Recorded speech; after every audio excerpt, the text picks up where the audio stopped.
Hello, everybody. Welcome back to another exciting episode of Fanzone Debate. We're here post Mayhem for another match. Last week, we saw Will Cohen go up against Jack Pinchuk.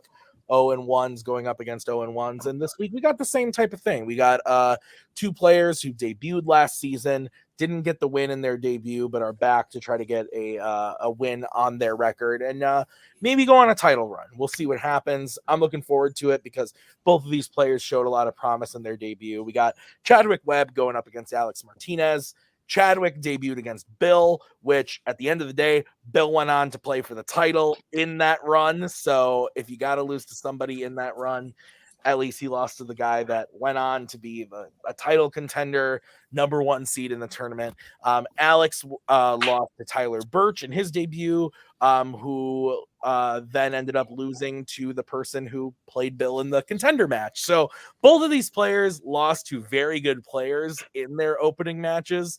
Kind of got the short end of the straw there, if you will, but now they're back and they got a shot to go on for the title later in a couple months here. So looking forward to it, seeing what these guys do. We got Brian here on the desk as usual. Brian, my friend, how are you, sir? I'm doing good today. Here for yet another Fanzone Debate. I think I was here for both of their last matches. So I'm at least familiar with their styles a little bit, but it's interesting to see how they face off against each other. Yeah, and Cody, you are back. You were here last week with us for the Jack versus Will match. Now you're here for the Chadwick versus Alex. These are kind of the spoiler alert if you didn't watch Mayhem. Cody's the champion, so Cody, one of these people might be playing you at the end of this. You're so have you seen their previous matches? What are your thoughts on Alex and Chadwick going into this debate today? Yeah, I like judging debates early because soon I can't do it anymore because then I can kind of dictate who I don't have to play. Brian said he booed me for winning. That's sad. No, but I saw Chadwick. I think I saw Chadwick play Bill, and then Bill blocked him, which for picking Harry Potter and Scream. And I believe Alex debated Scream and made me the maddest I've ever been, like as a judge against Tyler. But win or lose, Alex, I heard news that Picture This is no longer happening. It's disbanded. So at this point, Alex is the real winner because Alex doesn't have to show up and do that anymore, which is good for society. You're telling me they didn't make it through every year of they didn't make it through the victory. They didn't hold on to do the final league to wrap it up. Oh my god! I was looking them. forward to hearing co-host thoughts on Moonlight. That's too bad. I was really thinking of Out of Africa. Like I was really excited to hear Chariots of Fire, but they didn't make it. It's sad. Honestly, I like Alex so much more knowing that show doesn't exist anymore. But no, I'm really looking forward to this. Let's start talking to the players. Alex, we kid, we joke, we mess with you, but we're happy to have you here. You're back to debate Chadwick. Your thoughts going into it, like I said, 0-1, but I think a strong performance against Tyler. And now you're going up against Chadwick. Your thoughts? Yeah, it's great. I actually remembered we were doing this today. So I actually bothered to watch some of the movies and prepare some arguments. I did do it with Jack Pinchuk's help, though. So if I lose, it's his fault. I mean, and good news, I'm the one that killed Picture This. I will take full credit and responsibility. Because that is the most amount That's of medal that I will ever get from this channel. Man, the Purple Heart. Give that man the Purple Heart. Great shit. We're going to talk to Chadwick now. Chadwick, welcome back. You're wearing a Shaun of the Dead shirt. Spoiler alert. But I think you showed a lot of promise in your first match as well. You went up against Bill, which was tough. It's a tough debut match. I know that you have said that you've debated in other leagues before, so this isn't your first. This isn't your first foray into debate. Your thoughts going up against Alex? No, it's not my first foray. Yeah, debating Bill was hard. I'm hoping it's a little bit more chill with Alex, but I know he's a very sharp guy. Like he said, he's prepared. So, I'm just excited to see like what kind of discussion we can get into. Because for me, that's basically what debate is just really intense, sometimes really intense. film discussion that we're just on opposing sides. You know, it's fine. It's gonna be Yeah. fun. No, that's fair. I love that attitude. So let's get into it. We will start with the rules. This is what's going to happen. So there were 4 questions given to the players based off of categories that they drafted. They are going to debate those questions tonight before our very souls. They will get 1 minute to open their argument, followed by a 5-minute freeform, followed by a 1-minute closing. At the end of the debate, Alex. No, he's debating. Cody, Brian, and I will write on our boards who we thought won the debate.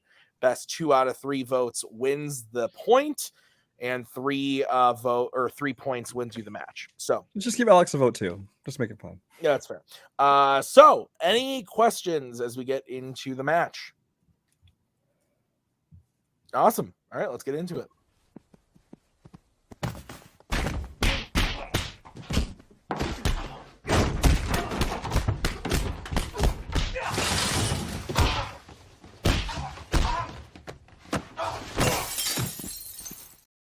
Awesome. We are going to kick this off starting with the first category, which was drafted by Chadwick in the category of the Wizarding World. And the question is, who is the best Wizarding World teacher?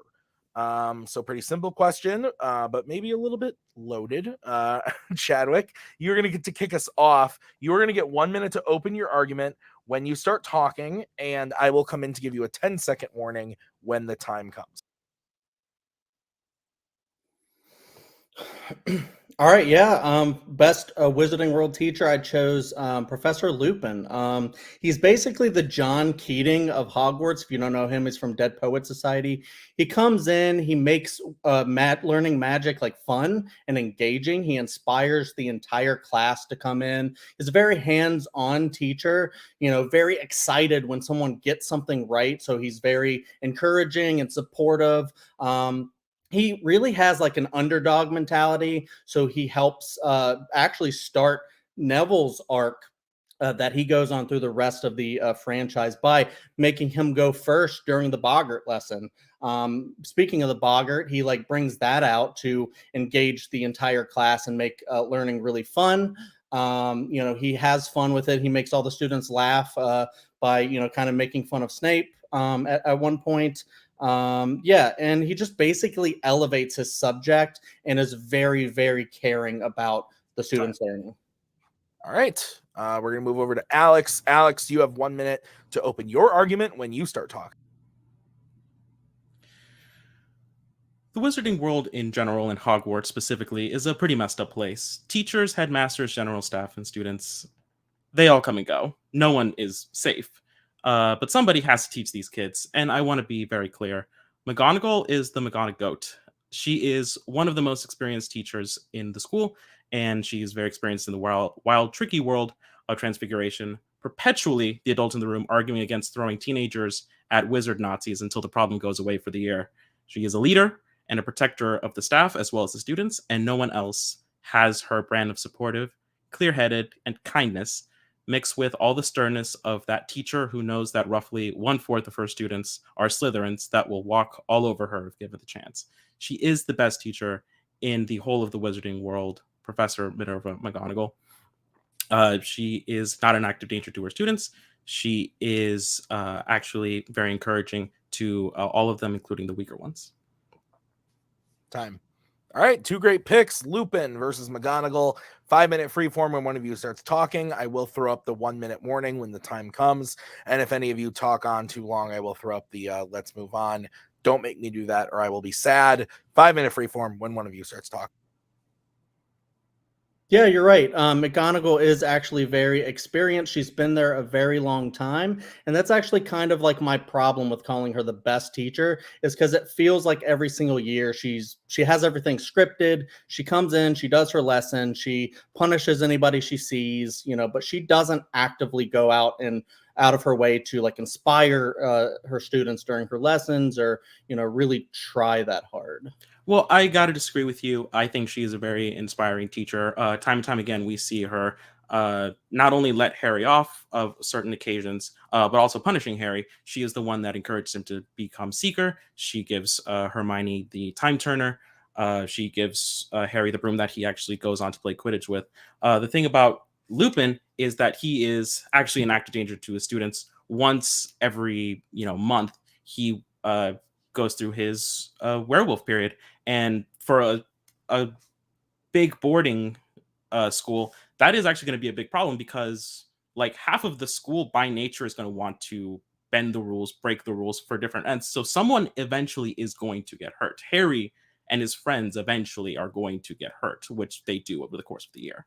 So basically, like when you talk about all the things that McGonagall does for Harry, it's not that much with her actually, taking an interest in his life. But even when it is, it's basically her being an administrator. And I feel like that's her role throughout like the entire franchise. We see like maybe 1 or 2 very short lessons with her actively teaching, and then everything else is just her punishing someone, just being very disgruntled. She even like punishes Harry and Ron at the very first lesson, like about being late. I mean, it's a big castle, that had to find their way. She doesn't punish them. She gives them a talking to, which I think is fairly warranted the first time out. It's Lupin, though, is the one that plays favorites. Lupin has that big Bogart lesson, but that's a lesson that we know for a fact he ripped directly from Dumbledore. All he did was add a sick beat to it. Lupin did add that sick beat though, and that's how he makes that lesson fun. But that lesson is fun and interesting and revealing no matter what. Everyone learns everyone's Not fear. really, because if you look at every other Defense Against the Dark Arts teacher, none of them are very that engaging. Like once, like Mad-Eye Moody or Bartimaeus. Well, we never see anyone give that specific lesson. Downright scary. The only other person we see give that specific lesson is Dumbledore, and we know that it's pretty much the exact same lesson plan, and it's always engaging. The point of that lesson is everyone learns everyone's fears. But that being said, Lupin is able to wrangle in like everybody in the class and just make them so excited to learn about Defense Against the Dark Arts, where no one really else has. But I do want to touch on the werewolf comment, because he is not an active danger. There's only like one time in a very weird circumstance that he actually changes later in the movie, but that's not actively during a lesson. He's got everything under control. The administration has let him in to actually teach because they have it under control. And then if you look at the Hogwarts as a whole, they're letting shit in all the time that can endanger students, like Fluffy, the three-headed dog, the Triwizard Tournament. So really, Lupin these are all things that are a matter of wizard tradition. Some of these things are inherently supposed to be dangerous. Teachers are not inherently supposed to be dangerous. That's why it is such a strange exception, and that's why Lupin is dismissed after only one term. And Lupin is dismissed, and everybody's sad about it. You can see Harry like wants to fight it because he's like, this isn't fair. Harry wants to fight it because that's his uncle. If all the teachers were always your uncle, you'd always be sad if the But it's not the fact that Harry he doesn't want him to go because he's like kind of got a bond with him through his dad, but it's basically because he was such a fantastic teacher. Like he can hang out with him after Hogwarts ends if he wants, but he wants him to be there actively teaching because he's the best Defense Against the Dark Arts teacher that class has seen in probably a long time. Well, that's not to say that means he's the best teacher that they've ever had. I mean, I'm not saying he's Harry himself, and I'll say this about Lupin: he teaches Harry specific curses, but those are not things that he teaches to the rest of his students, the rest of his pupils. Whereas McGonagall will give the same lessons to everyone else. From there, her special treatments are much more like varied. She has potential favorites, but they're ones that she's specifically trying to help in those specific ways, not just plain favoritism. All right. We are going to get into the closings. We are going to start with Alex, who has 1 minute when he starts talking. The best teachers, the ones that we remember, are the ones that we feel supported us along the way, and no one will do that like McGonagall. Not only is she a top shelf experienced teacher and wizard, she is a fearless and eternal defender of her kids, only throwing them toward danger when danger is actually inevitable. Until the time that danger is inevitable, you'll have to get to them through her to get to them. She knows their strengths, she knows their weaknesses, and actually deploys them in the best ways to fit the needs and their actual skill sets. She is the master of the gentle nudge in the right direction, the queen of the disappointed look, the best teacher of the wizarding world, the one, the only Minerva McGonagall. And I'll just yield the rest of the time. Okay. Finishing about 12 seconds early, we're going to move over to Chadwick, who has 1 minute to close his argument when he starts talking.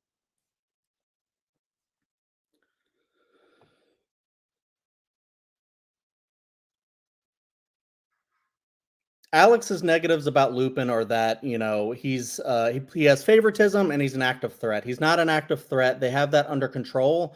And, you know, he doesn't play favoritism. What he does is he engages the entire class, and then he has one-on-one, you know, teachings with Harry and maybe other students too that we don't see. I'm not sure. But Harry grows through those lessons and really benefits from them. He establishes Neville's arc too. He does so much in such little time that McGonagall has all this time and she kind of barely does anything. Like, we barely see her teaching. She's mostly just running around trying to catch kids out of bed doing weird shit. So that's why I'm saying she acts more as an administrator than she does actively teaching.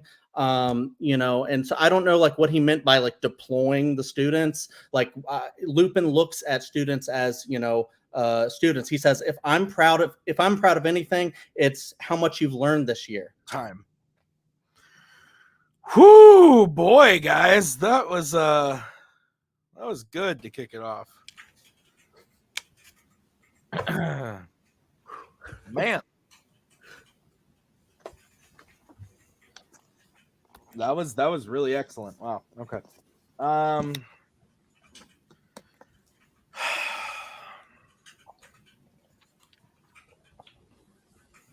My favorite thing is what Tim's going to write on this board each round to make a play. I couldn't really come up with much last night. The most I had a really good one last night. They argued best movie to win Best Picture, and somebody picked Moonlight, and that won. And I said, I wrote on my board, Moonlight, you won Best Picture. That was the best thing I wrote on my board all night. But otherwise, I wasn't too impressive last night. God damn it. I'm losing steam. Well, there wasn't much to say about with the names Bill and who did Bill play? And Rue. I couldn't really come up with much last night. Okay. I'm going to go first. Like I said, I thought this was great. I thought that both players came to play. They knew a lot about their character as well as their opponents, and thought there was a really good back and forth where like we were jumping on each other, but in like a really natural back and forth type way. I thought this was fantastic first fight. So I'm really excited for the rest of this. I went with Alex, actually. I thought that Chadwick had me for most of the fight, but then I thought that Alex's whole thing on like the whole thing about like, yes, there's danger inside Hogwarts, like Chadwick was talking about, like the Triwizard Tournament and Fluffy. There are things that are dangerous inside Hogwarts all the time, and I thought that Alex's hit about like, yes, but the teachers themselves shouldn't be dangerous, and he actually brought up the fact that like he does put Harry and Ron and Hermione like in danger later in the year. I thought was a good hit. And then I thought that his favoritism thing actually, I thought that actually did work. I know Chadwick tried to like kind of bear that down at the end by being like, well, he might be with other students. I don't know, but we never see that in the movies. So this was tough. This was really close. I was going back and forth, but I thought Alex's closing was just a little bit stronger. So I went with Alex. But Brian, where are you leaning? I gave it to John's lesser-known brother, Chadwick. I thought that he just did a better job as far as the actual question of who is the better teacher, because, I mean, from the very beginning with the John Keating analogy, I thought was pretty appropriate. Talked about how he's inspiring to his students. Then went on to talk about how he like teach them one-on-one as well as in the classroom, things like that. Whereas Alex, I thought that, you know, he talked a lot about, you know, how, you know, McGonagall would give him things like the time turner and the broom and that, which that isn't really teaching. And Chadwick pointed out that a lot of things she does is more administrative. And so I just thought as a better teacher, I went with Chadwick. That's fair. Cody, you're deciding this one. Brian's so funny. I wish he never quit Roundtable. Damn you, Scott. Anyways, You're Scott, maybe I'll come back. I may make that trade. Scott, I love you. So when I saw the question, I said, man, Tim sucks. This is a stupid question. And no offense to you, Tim. I love you. But like, I was like, it's clearly McGonagall. Like, what are we doing here? Like, there's like, that's where my slam dunk was. And always when the slam dunk is picked, it never wins. I went with Chadwick.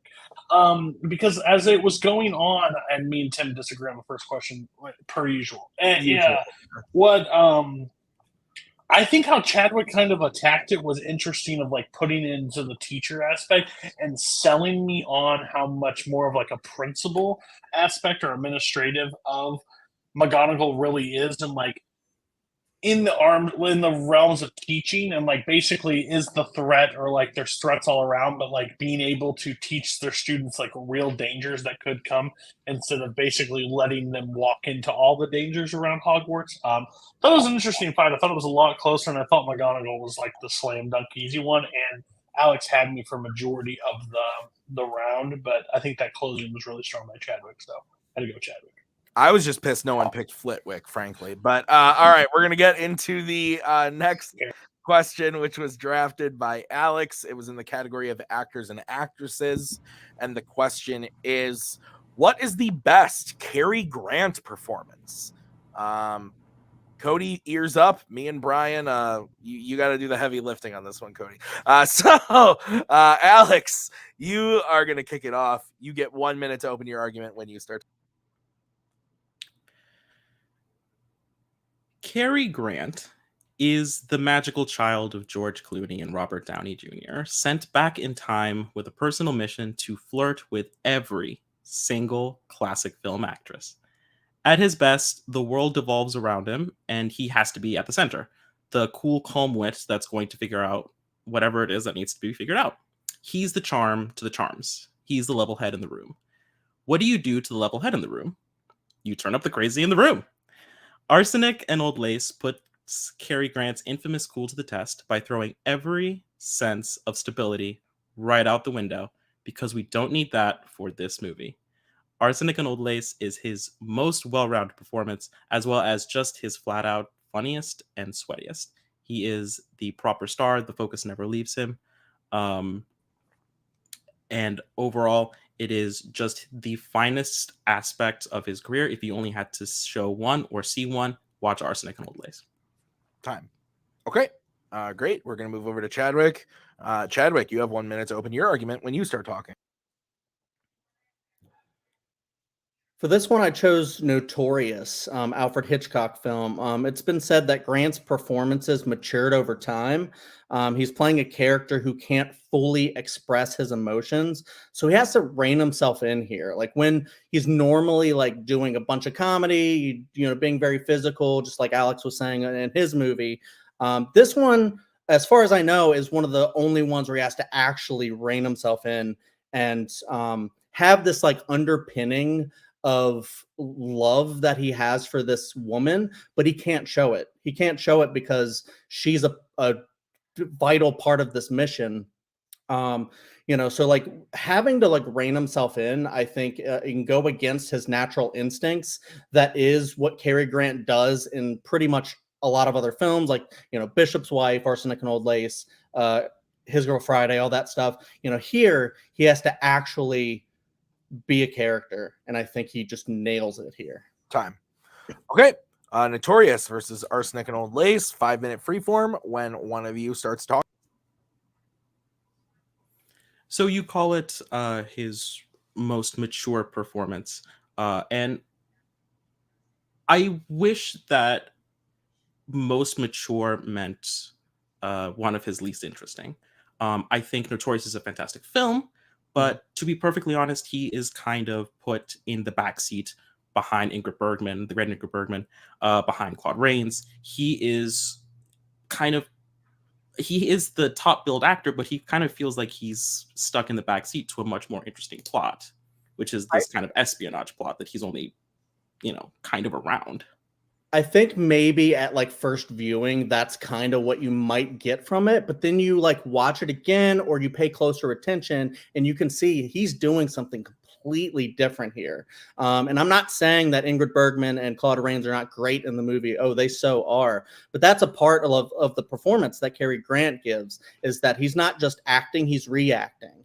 And he reacts to Ingrid Bergman all the time in the movie, and just like the look on his face, it's very subtle. It's way more subtle than Arsenic and Old Lace. He's like very all over the place in Arsenic and Old Lace, and that's what he's required to do in that movie. And I'm not saying it's not hard to do comedy, and he does it very well. That's just his style of what he normally does, which is why I'm saying the best one is the one where he's actually has to try and actually has to do something different and new and something we haven't really seen before from him. And I think that's what we get in Notorious. Well, it's something that we haven't seen from him because he's not fantastic at it. Cary Grant was, like I said, he's the cool, calm, level-headed guy in the room. But if you look at his filmography, most of it is he's having dialogues with these famous actresses. He is charming. He is supposed to be all of these incredible things. And here he's just stuck in pining after Ingrid Bergman, which I think most of us could do. I think most of us could pine after Ingrid Bergman if we really had to do it. See, I think that's like one of the best like actor tricks, is to do something so well you make it look so easy. And I don't mean that it's easy, but I mean that there are a lot of movies where someone looks at Ingrid Bergman with a sad look on their face that they wish they could kiss Ingrid Bergman. Not just like a sad look, though. It's everything with the tone of his voice, with his facial expressions, with just the look of his eyes. Like, he is acting the shit out of each scene. I mean, it's crafted expertly by Alfred Hitchcock, but he is doing the work here too to match Hitchcock. It's crafted by Hitchcock, but not crafted by Cary Grant is the thing. In Arsenic and Old Lace, that's a Cary Grant performance where he goes through all of the range of human emotion. He comes home excited about being with his girl. Then he comes home and he's like, "Oh, my aunties are here," and then his world over the course of this night starts to devolve into exasperation, anxiety, terror, mostly horror. like goofy faces and stuff like that, and it's funny. Like, he has a funny thing, but like you said, everyone else is being crazy too. Everyone is being crazy. He's not being crazy. He is reacting to the situation, but he's reacting in a completely reasonable way, which is how could this get any worse? And it always continues to get worse. To where it's like every beat he has to react to someone going like, oh yeah, we put him in the window seat, and he has to go the door and stuff like that. So it's like one of the things that he has to be silly. It seems like I said, it seems easy. Like you said, it seems easy, but it's actually incredibly difficult. I think most actors could not do that. Whereas there are a lot of movies where I think an actor could be asked to pine after Ingrid Bergman. Whereas I don't know how many actors could do this whole broad spectrum of human emotion the way Cary Grant did, at least at the time. Stewart, you look at modern day Ryan Jimmy Gosling. Stewart could not emote like Cary Grant. Dude, absolutely. He could emote three things like Cary Grant could. Anyways, what I'm saying is it is more subtle. It's more reined in, but that's the thing, is there's nuance to his performance. Like, he's actually doing something different here. And there's nuance between one of two relationships he has, whereas Cary Grant in Arsenic and Old Lace has nuance with him and his girl. He has it with the aunties. He has it with his brother. He has it with the cops. He has it with Teddy. He has all of these other complex relationships that he has to explore, all of which are different. He's trying to protect her. He's doing the same thing every single time. He is not with every single one of his relationships. Every single one of those is nuanced. Every single one of them has a different aspect that he's trying to explore. Time. Okay, Chadwick, we're going to start with you. You get 1 minute to close when you start talking.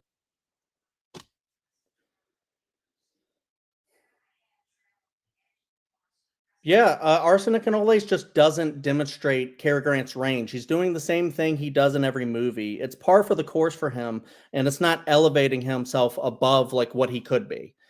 In Notorious, because he's directed by Alfred Hitchcock and he's matching that level, he's doing something completely nuanced and completely different than I've ever seen from Cary Grant, to be honest. And every single actor he has to play against, he's doing something different. It's a little tweak, and it's something that an actor has to mature over, and has to actually learn and grow to actually be able to do such subtle acting as we see from him in Notorious. Whereas, yeah, he's all over the place in Arsenic and Old Lace, but it's nowhere near as nuanced as Alex is trying to let you believe. But in this one, he has that underpinning of love that he has an affection for Ingrid Bergman, but he can't show it, and he just sells it so beautifully. It's very emotional. All right, we're going to move over to Alex. Alex, you have 1 minute to close when you start talking. Straying away from his usual role of winning the girl or winning the girl back, this time he has to hide the bodies. Not only is Arsenic and Old Lace funny, gripping, filled with characters and the best time ever, but the focus never leaves Cary Grant, not for very long. He brings the jokes, he brings the physicality, he brings the suspense, all of which he seems to have mastered. Cary Grant is doing what he should be, losing every bit of the sanity he walked into that house with. It is his most diverse, it is his most showcasing performance, perfect for every occasion except maybe going to the old folks' home. There really is no comparison. Notorious is a fine film, but Cary Grant is relegated to third from the top, playing a character that is subtle in a movie that is really supposed to be anything but. It's a fairly loud espionage film. It does not serve Cary Grant's strengths in the way that I believe that Arsenic and Old Lace does. Time. Okay. Once again, woof. All right.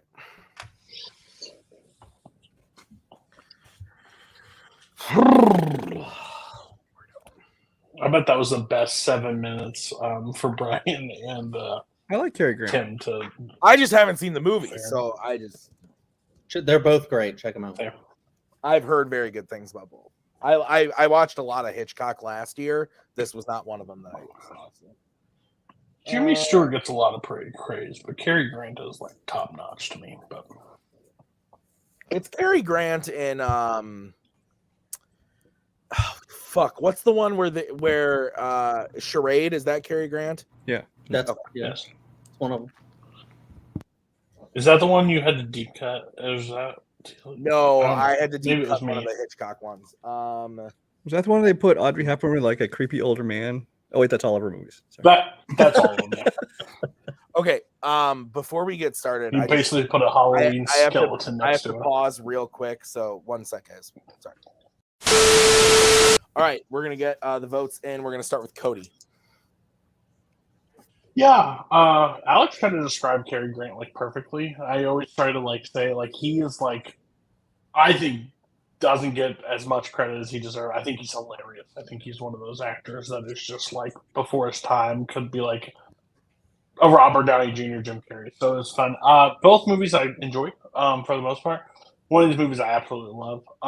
And I had to like break it down because I think what they were trying to argue was like it was best performance. Like it didn't have to like say something extra or be different than the rest of Cary Grant's performance. It just had to be the best inside the movie as what it was, like, or what's the best that rises. And like and I think it kept getting brought up, like he does the same thing he's always done, like in this one. But if it's the best of what he does, like I think I gotta go with that. It's Alex, I think, overall was able to share why Cary Grant is better in Arsenic Old Lace and what does it, even though he doesn't do anything groundbreaking. But I don't think that's like the definition of what this fight had to be. It just had to be the best of the performances. So that's why I went with Alex.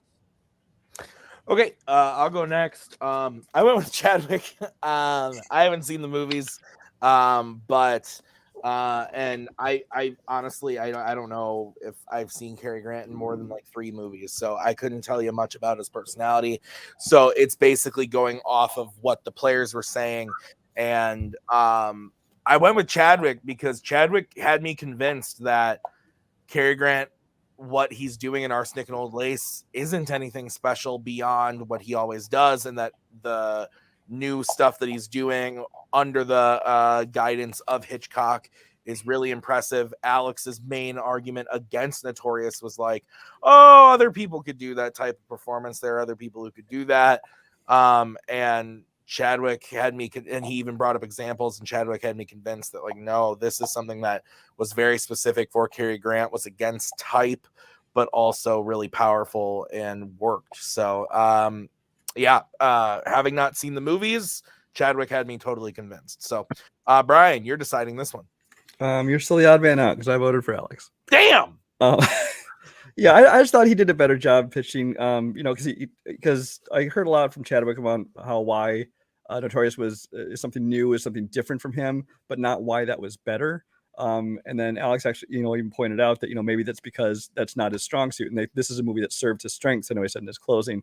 I also did a good job of kind of turning Chadwick's words back upon him. Like Chadwick talked about how sometimes they just do it so good they make it look easy, and then later on he calls doing the comedy easy, and he says, well, that's because he's so good at it, and it's just kind of flipped that around on him. So I thought it worked out very well. All right, so it is 1-1. We are going to move on to the next question, which was drafted by Chadwick in the category of directors, and the question is, which Edgar Wright character would make the best roommate? So Chadwick, we're going to kick it off with you. You have 1 minute to open your argument when you start talking. For a second, I had to actually think about all the movies, and then the right answer just popped out to me. If you look up best roommate in the dictionary, it's going to be Wallace Wells from Scott Pilgrim versus the World. This guy, there's no thing you can describe about this guy that's not, or that you could describe about best roommate that's not a trait of Wallace's. He's incredibly kind, but he's snarky, so he's fun and he's funny. He shares everything, including his bed with Scott. He gives good advice. He listens.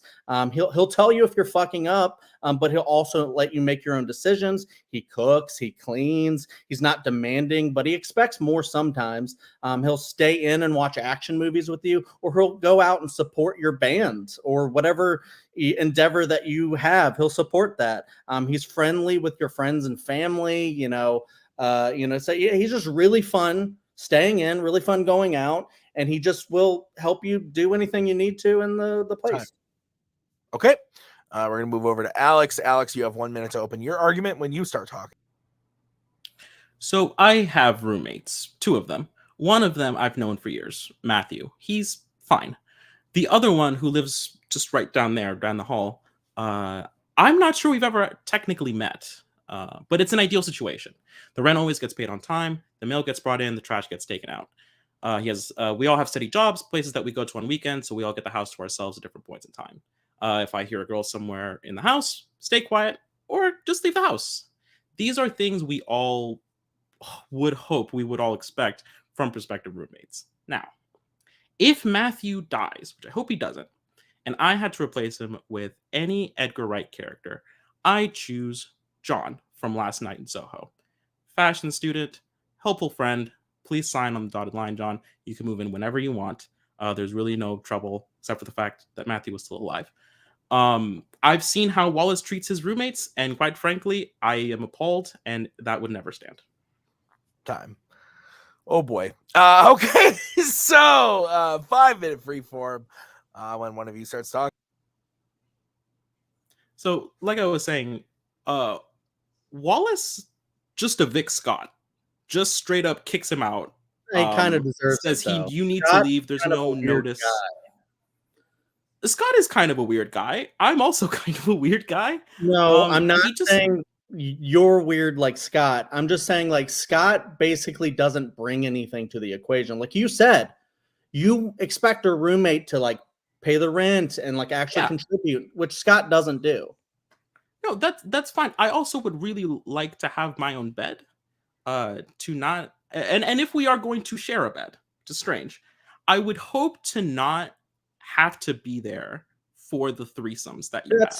That's the thing. He apologizes for it, when nothing happens, But all jokes aside, that's the thing. That's a relationship that Wallace has with Scott. They've talked it over, I'm sure, about hey, this is the place. Like, is this cool with you? We don't get a scene of them doing that, but I'm sure they talk all the time. And, Wallace. They do talk all the time. And then what happens afterward is Wallace immediately texts every detail of Scott's personal life to someone else, to Scott's sister, who I'm sure Scott isn't a big fan of that. He needs help trying to figure out Scott's problems. Like, they're all ask for his help. He didn't ask for his sister's help. If he wanted his sister's help, he would go. And I know that because when he wants his sister's help, he goes to see her or he tries to go see her at the coffee shop. Scott doesn't have a problem with him doing that. So it's fine. It's not a big deal. It's all I'm okay. All right. I need to talk about John now. Because John, we don't actually have any really good examples of him being a good roommate. The only context that we see John is in his relationship with Eloise and trying to get with her. So every single time he's nice, it's trying to get with Eloise. We know that he is a college student. We know that he has this crush on his Eloise girl. But hang on, but the college thing is important. The college student thing is important because it means that John is going to be at like one of 4 places. He is going to be at school. He is going to be at home studying. He will be out perhaps drinking with his friends if he has spare time, or he will be asleep. Those are the 4 things that John will do. And if he has time to go mess around with Eloise, that is great. What I get from the relationship that he has with Eloise is that John is a very nice guy. I don't mean nice guy in the pejorative. I mean nice guy in the sense of he gets stabbed for this girl that he knows. Sure. He helps her through this incredibly strange, dark time in her life just because he wants to be there for her. So what I'm hearing is that John is a sweet guy trying to pick up a girl. That's fine. That is the context that we see him in most of the time. You're assuming a lot of things about John that we just don't see. We don't see him. Nobody has a bad thing to say about John. Because he gets along with all the other students. At the end of the film, he's met Eloise's grandmother. She seems to like him as well. Yeah, we know for a fact that he has several friends that he goes out drinking with. And you know what? John buys the beers. So if that's what I'm getting as a roommate, that is fine. I don't need to have some kind of like intricate personal relationship. Anything about John? I don't know anything about that guy that lives right down there. He can hear me talk about him. And yet, we have a perfectly acceptable. I'm sure your roommate has nothing to do with John. We don't know. No, I'm talking about John as a potential prospective roommate, and I'm also talking about Wallace as a potential prospective roommate. I would much rather take my chances with John than everything I know about Wallace. You can take all the chances with John as you want. That would be your prerogative. But we see so many good examples of Wallace being a fantastic roommate. He has a unique situation with Scott. That's fine. Scott brings a lot of problems to him. He has to text his sister and try to figure out what's going on with Scott. They have that kind of relationship. You don't have that relationship with your roommate. You might not have that relationship with John if he was your roommate. I'm not sure. But that's the kind of relationship there. Now, you talk about Wallace just sharing like one bed and one room. That's the situation that Wallace is in, but he makes the best of it. And he shares everything. Scott doesn't bring anything to the table, and then he has to kick Scott out because Scott's not being the good roommate. Wallace, and that would be fine. I'm completely fine with Wallace saying John or saying Scott, this is not working. The fact of the matter is he does it with absolutely no notice. Time. Okay. We're going to go to Alex first. Alex, you have 1 minute to close when you start talking.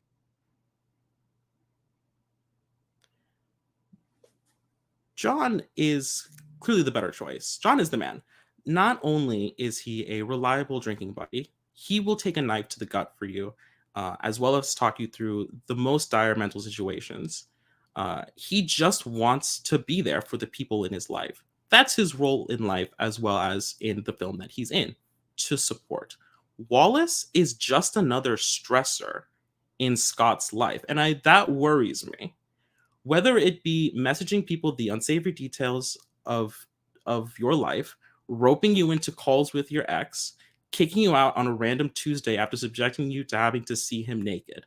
Which one would you prefer? Who would you rather go home to at the end of a very long day? For me, it's John. John, as far as we know, has no clear downside, as opposed to the many downsides of the boyfriend stealing, constant, sometimes naked Wallace. It's just not a difficult decision for me to make. John has absolutely nothing wrong with him as far as we know. Time. Okay. We're going to move over to Chadwick. Chadwick, you have 1 minute to close your argument when you start talking. Just like Alex kept repeating, John doesn't have any problems as far as we know. That's exactly the point. We don't see him in the context of a roommate. We only see the things that he wants you to see in context to him trying to date Eloise. He doesn't mean to take a knife for Eloise. He just gets stabbed, unfortunately. But Wallace, we get to see all of the goods and some of the, not so greats about Wallace, but Wallace is always there to take advice. He's never trying to put himself in that situation. And at one point he had enough and he has to say goodbye to Scott. But that being said, they've had a unique relationship. The naked thing is a whole thing that about their specific relationship. But if you're not bringing all those, problems in, and if you're not actually, if they had a better living situation, I think Wallace would make absolutely the better roommate. Like I said, incredibly kind, funny. He listens. He'll talk to you. He'll give advice. Easily the clear choice.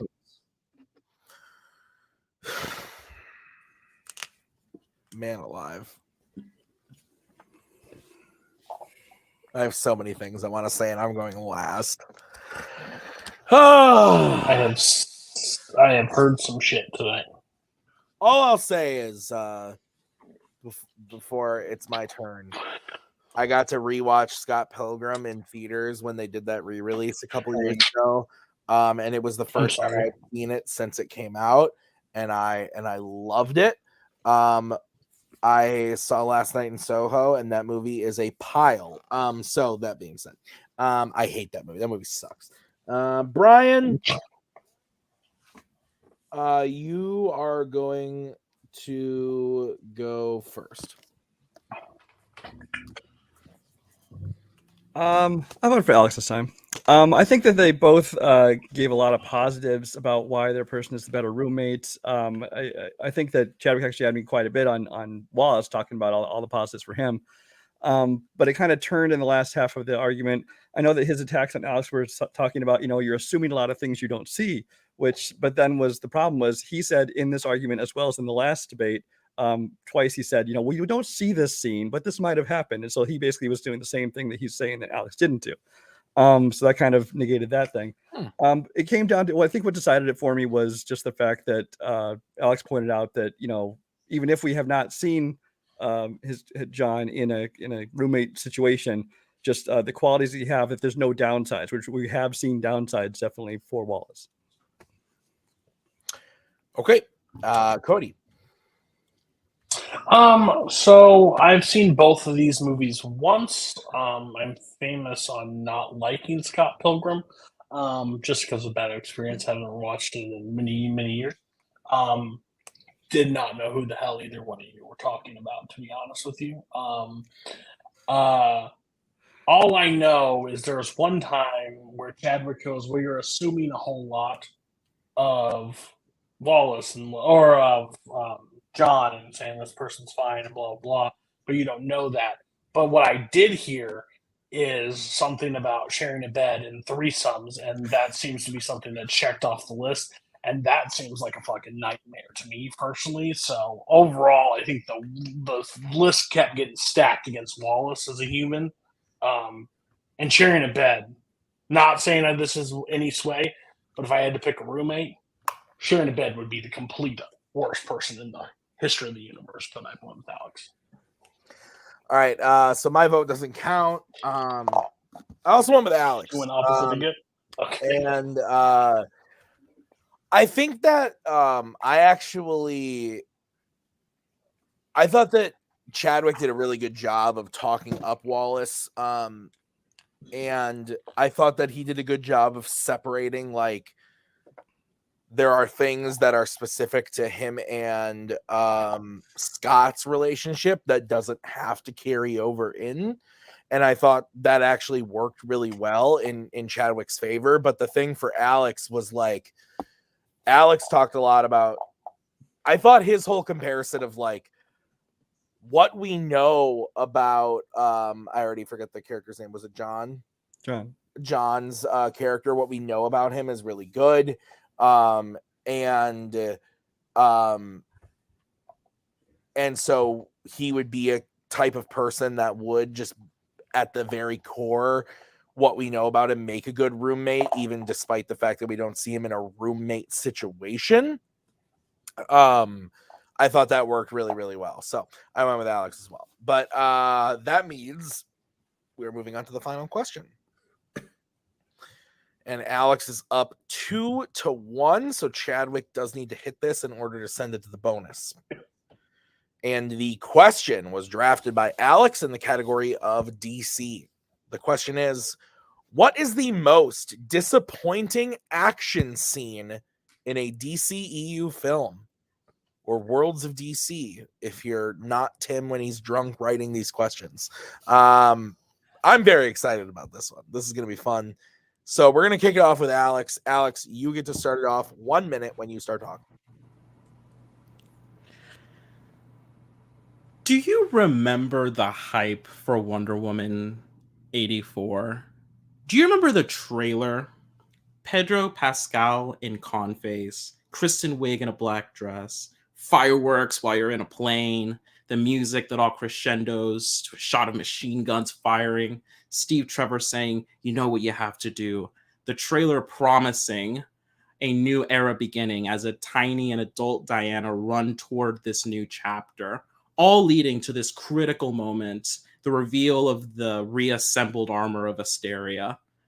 The wings detach, she hits her weird version of the Wakanda Forever pose, and boom, it goes nowhere in particular. It's just another day, another time the action in a trailer let us down in the DCEU.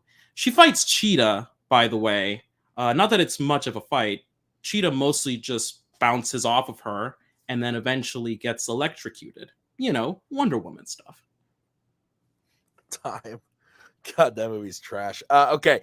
We're going to move over to Chadwick. Chadwick, you have 1 minute when you start talking. Yeah, honestly, speaking of hype and great trailers, you know, if you saw Man of Steel, the trailer when it came out, I know myself and a lot of other people were very, very excited for this. Like a new Superman. Could this be the next iteration of that great Christopher Reeve Superman? No, it's not. I think the movie is decent all around, but I feel like it really lets us down when it starts to get into that third act. This could have been a big start for the DCEU franchise and something that we could be so excited about. But this action scene that we get in the it is the Smallville street fight between Superman and Zod's cronies.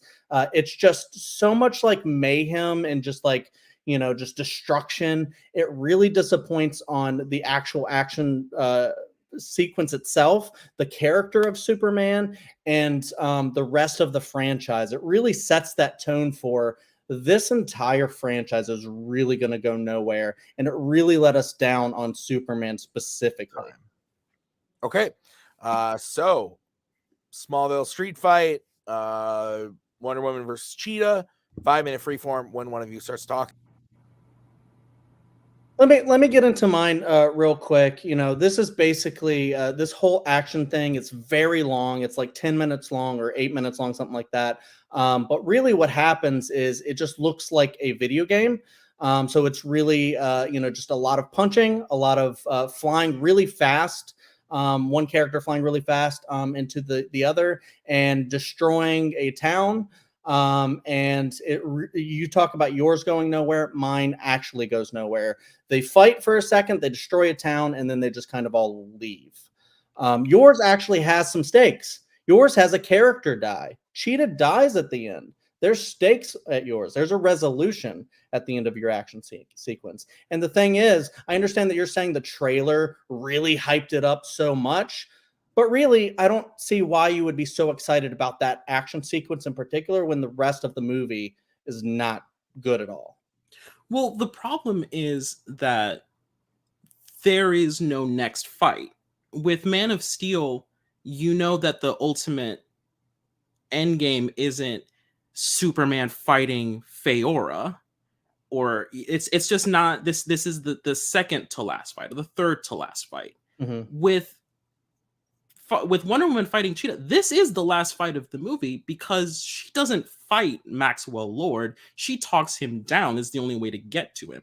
So really, the set piece of the last of the final action set piece of Wonder Woman 84 is a dimly lit fight that ends underwater with electricity, something that famously cheetahs hate, apparently. It's also not a well constructed action sequence. I would say that Man of Steel just looks like that. Like, you describe it as just stuff moving around. That's how Man of Steel just looks. When it's not Superman flying, it is basically God of War, brought to live action. But not like exactly. It just looks like a video game, and that's exactly the standard that it's set for like the rest of the franchise.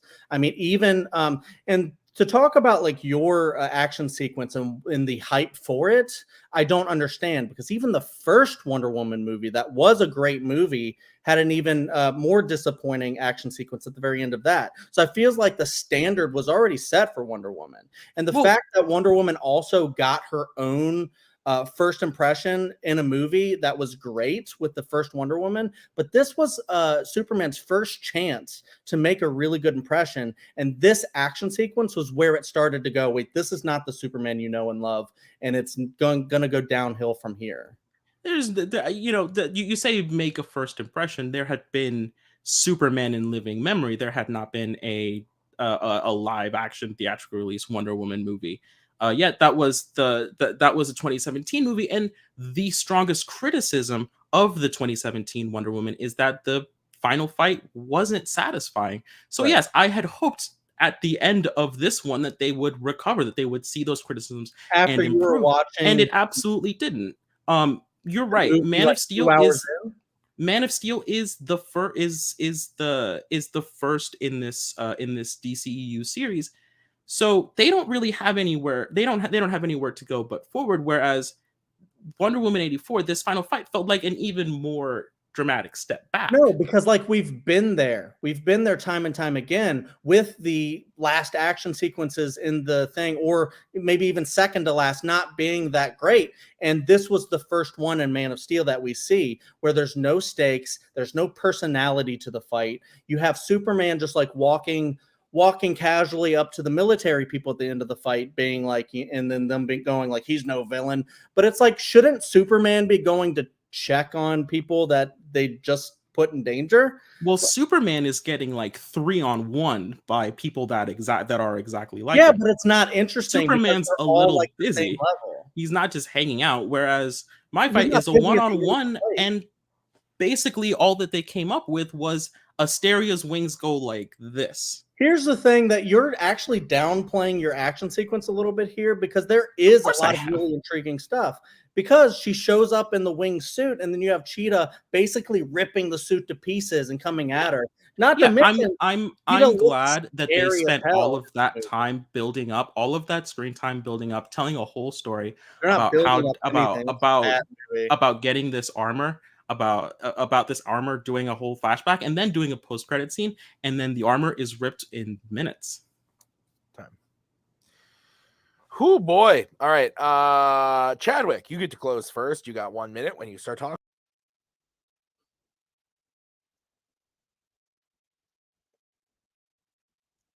Man of Steel had a real shot to like set this franchise on a really great course and give us a really good Superman that we can see, because it's just hasn't been happening, and it really let us down, especially with that action sequence. I know we said it's not the last one, but this is the moment, this action sequence that where we see, oh, this isn't the Superman that we know and love. This is just going to be another disappointing character. And yeah, Wonder Woman already got her moment. You could just go watch that first movie. We don't have any good Superman stuff in the DCEU.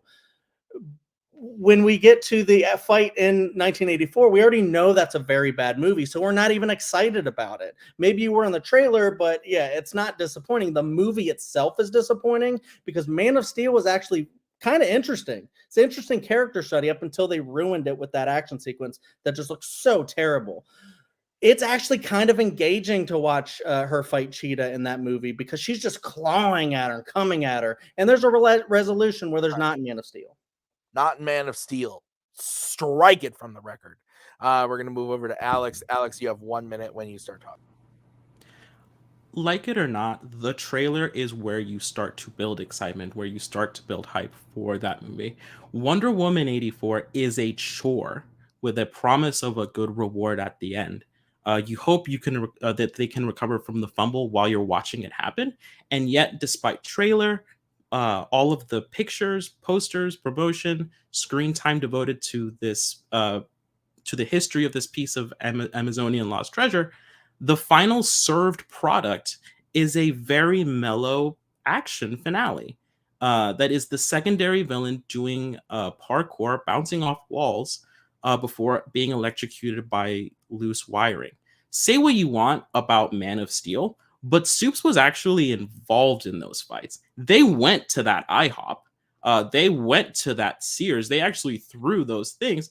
Whereas in Wonder Woman 84, they just tumble into a lake together.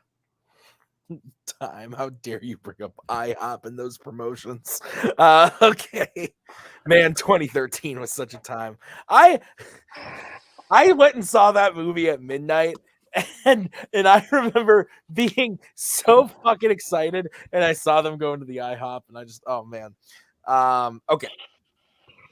Oh shit.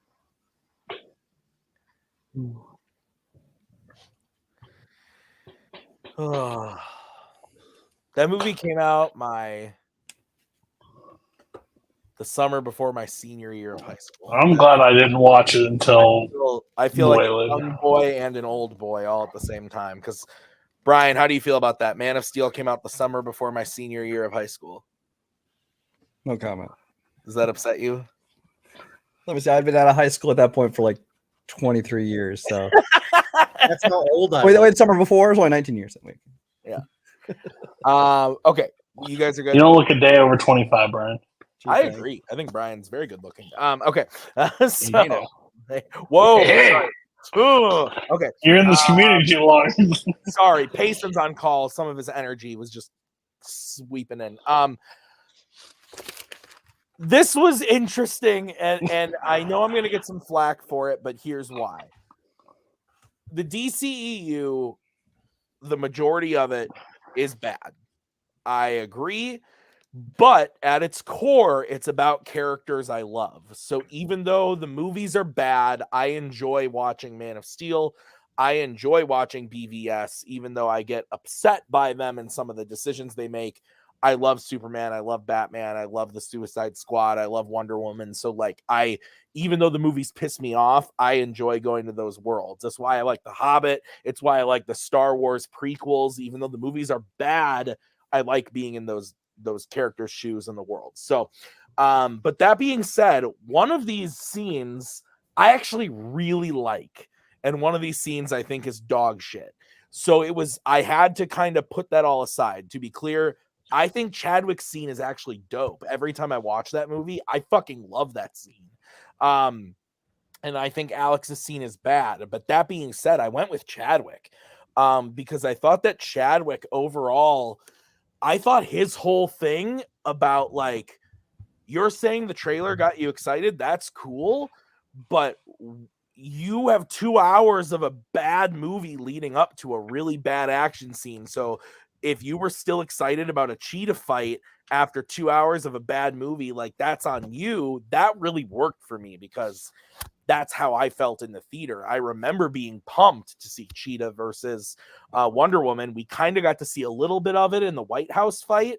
And then that was disappointing. So by the time we get to the end one, it's just, you know, like just super like whatever. Like, so you should be disappointed already. You shouldn't be waiting to be so excited. So I thought that worked really well. And I thought that he did, even though I disagree with him, he did a good job of saying, like, if you were expecting one thing from Superman and this is what you get, and you weren't ready for it or excited for it, that it could be very disappointing. It happened to work for me personally, but based on the argument, I thought Chadwick did a very good job. And also the barb that he threw in about, we already saw Wonder Woman 2017, which was a very good movie, but the ending was bad. So why would you be disappointed? Why would you expect them to do any better in the sequel when they did just as bad in the first one? I thought that was a really good hit too.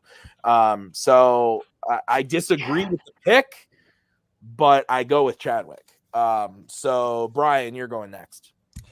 Yeah, I had the same thing where I had to try and determine, you know, disappointment in what context. Because, like you said, in one case, it's a matter of, you know, the movie up until this point was good and the fight was disappointing, or is it, you know, from before the movie, the trailer promised a certain fight, and when you got to that fight, it turned out to be disappointing. I think they both can count as disappointing. It's just a matter of what context you look at it. Personally, I really liked Man of Steel. I hated Wonder Woman 84, but of course, I put all that aside and just look at the debate itself. But even in that context, I did vote for Alex. I thought that he just did a better job of talking about how, you know, the promise of everything you thought we were going to get in that final fight. Not necessarily in the whole movie, but in that fight, it looked like it was going to be cool. When you got to it, it was like you said, it's, you know, she bounced off her and she tumbled in a lake. Whereas Man of Steel, some people were disappointed by the movie, but I think that in the context of the rest of the movie, I didn't think that the fight was that big of a drop off at all. All right, Cody, so you're deciding this one. Are we moving on to the bonus round, or do we have a winner?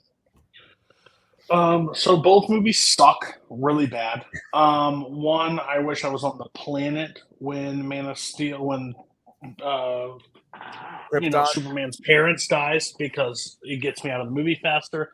And Wonder Woman 84 ruined Christmas.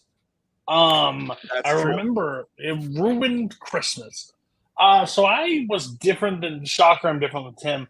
I took it as most disappointing action scene. The movie really didn't play any factor into me whatsoever, because I don't think it can. Because overall, I had to go with just disappointing action scene. Because, spoiler alert, most DCUs have disappointing action films and a boring fucking movie that you get to the action scene, half of you guys are asleep. Like, it's awful. But, so where I had to go with is, I think the takes on, like, the trailer, like, grabbing hype and bringing you in and wanting to see what happened with that, like, that would have got it. And I think I even asked, my famous thing after seeing this movie, does the gold suit mean anything in Wonder Woman? Because they play it up like this thing in the trailer and they shit all over it and they don't like the scene. It's terrible overall. So I ended up going with Alex because I think it was an overall painting, and I think Chadwick fought like the movie, and I think that was work if it's like disappointing movie, or vice versa if the movie comes into it. But when it goes scene, and there was even a moment in the fight where Chadwick goes, I think you're downplaying your action scene a little bit. And Alex goes, yeah, I am. Because, like, it is the fight and basically how it works. So it just ended up working. I think it was a lot closer, but that's what I had to end up taking into account. All right, so with that means your winner is Alex Martinez. We are going to move into post-match interviews. Chadwick, we're going to start with you. I thought you played really great tonight. That was a tough match. I think going into this, I think us as judges always go into these 0-1 matches, maybe kind of like, let's see what they do. They haven't played in a while. Is this going to be any good? I thought you and Alex both played fantastic. This was a really, really good debate, and I can't wait to see what you do next. But I know you obviously want to come out with the win. You come into these matches wanting to win. Didn't quite happen today, but again, I think you played great. Anything you would have done differently? How are you feeling post-match here? So, I mean, I'm always trying to like change up my style sometimes, try to figure out what works, what doesn't, so that I can actually like get better. Because I think I'm good, but like it's one of those things to where I don't know if I would describe myself as great. So it's like one of those where I just want to sharpen my skills. So I prepared a lot, but I didn't like script anything out. I didn't do anything like that. So I was trying to go more off the cuff here. I think it worked well sometimes, and then sometimes maybe not. And I think it's just a matter of the fact that, I mean, I'll say Alex was actually really fun to debate. It wasn't like that stressful. He was just a really, really cool guy and just really fun to go back and forth with. But he was also very hard. He had a lot of really good points that I was like, shit, okay, I didn't think of that. That I tried to counter and I tried to come back with, and not every time you can come up with a satisfying counter on the spot. So that's the nature of debate. And I didn't agree with every single ruling from the judges either, but I thought no matter if I disagreed, they're all well thought out rulings and stuff like that. So yeah, I think this was just all around a really good well thought match that I wish would have went a different way. I wish we could have actually just gone to the blind round to see, because I do think it was a very 50-50 even kind of split between me and Alex. And then I think that's why it was so fun, is because at any question I was like, one of us could have this. I don't know who, but it was just, yeah, it's just really, really fun. So I hope to go on and kind of keep having fun like that. It's more fun debating Alex than Bill. I'll say that. Yeah, that's fair. And honestly, yeah, 3 out of the 4 debates tonight were split decisions. So, I mean, it was close all the way around. And I think you did fantastic, Chadwick. I'm excited to see what you do next. We're looking forward to having you back next season. We definitely will. So, Chadwick, can't wait to see you back. We're going to bring in the winner tonight, Alex. Alex, you seemed very excited and maybe even a little shocked that you won, didn't have to go to the bonus round. And I'm going to be completely honest, Alex. We were talking about the match last night, me and Brian, and I said, I thought Alex did okay in his first match, but Chadwick's really good. This is going to be interesting. You came to play tonight, man. Like, I thought you debated really, really well. I think a marked improvement from your first debate against Tyler. How are you feeling? You got to be excited. Yeah, I feel great. This is a not usual arena that for me. I much prefer playing trivia. This is that's stuff I can prepare. I can look at who directed stuff. This is more an opinion based thing. Some of your knowledge helps, but my opinions on film are sometimes a little bit strange. And y'all are ciphers to me. I don't know y'all that well, so I can't ever tell whenever like, oh, that was a good round for me. That's fair. Alex, this does mean that you're going to move on in this title picture. You're going to play the winner of last week's match, which, although it already aired, I would like to keep a little bit of surprise for those who haven't maybe seen it yet. So you're going to be playing the winner of Will Cohen and Jack Pinchuk. Your thoughts? Both of them are very interesting players. I think one of them would be an absolute nightmare, and one of them would go really well for me because I just know one of those two players better. I know how they think. I know what strengths they would put up for it. Yeah, I definitely would rather see one than the other. That's fair. Alex, I'm looking forward to seeing you back for the next one. Can't wait to see it. So congrats on a very impressive win tonight. And let's get final thoughts, starting with Cody. Yeah, I'm going to be brutally honest, because I always am. When I saw Alec and Chadwick as the match, because Tim does this lovely thing is I need somebody but doesn't tell us who's playing because he knows maybe sometimes we wouldn't volunteer. I think that's how I got into Jack and Will's match. But overall, I saw this and I saw both people's debates originally, and I was like, I think this could go bad, personally. Because I think that showed because they never did it before. Today was a complete polar opposite of what I expected and what we got. Alex could be a force. I really do. Because, like, the way he's able to pick out plans and kind of, like, show you like present his answer as like the correct answer. I went with Chadwick on the first question, but Alex sold me on the last three. Like sold me convincingly. So like I think that's very powerful. But I also, if I was 0-2 or like 1-1 or new and had to play Chadwick, I'd be pissed because I think Chadwick was very close to winning today. And he's 100% right. Like I disagree with it. Every judge that ever votes against me, like you're 100% correct, and you probably hate me tonight. I will 100% agree with that statement. So you're not wrong, but I think you were so close in all your fights, like you could have easily won these. Like, if it was up to Tim, you would have won probably tonight. I think he voted like he went against me and Brian a few times. So no, I would say that Chadwick has like a bright future. Starting 0-2, I could see him in a title picture next year, 100%. I think they picked similar stuff that were so in each other's like DCU and Wizarding World. I think is in Alex's wheelhouse. So like there was no separation there. Couldn't like work against. They're both strong in it. So I think picking different categories and building up strengths in there could play different for Chadwick if he tries. Yeah, Brian. Final thoughts from you. Yeah, I thought they both did a great job. I think they both showed a marked improvement over their previous debates. Not their last one was bad, but they definitely could see them elevated a level. Especially Chadwick, I know from his interview at the end here, he has the right attitude. He's like, he tries to improve himself. He tries to see what he can change up, use a different approach. He talked about how he's a little more off the cuff this time and not relying so much on reading notes, things like that. And I think that's the best thing you can do in debate is to kind of try new things and see what works and see what doesn't, and then make those changes the next time and get better and better. So that was great. Alex, just like you said, came to play this time. Looking at the answers that were given in the chat on paper, I was like, he's got uphill battle on a couple of these, but he actually managed to sway me on them. So he just pulled out the win. Yeah. All right. Well, that's going to do it for us tonight at Fanzone Debate. I want to thank Cody and Brian for judging with me. Thank you to Chadwick and Alex for playing. And also thank you to Kirk and Mark behind the scenes for helping coming up with questions and judging other matches. So thank you guys. We will see you very soon with the next match. Next week, we have Robert Kastner going up against Nazario. Oof. We'll see you then. Until then, bye. Go. Thank you very much. Please come again. We have a lot more groceries.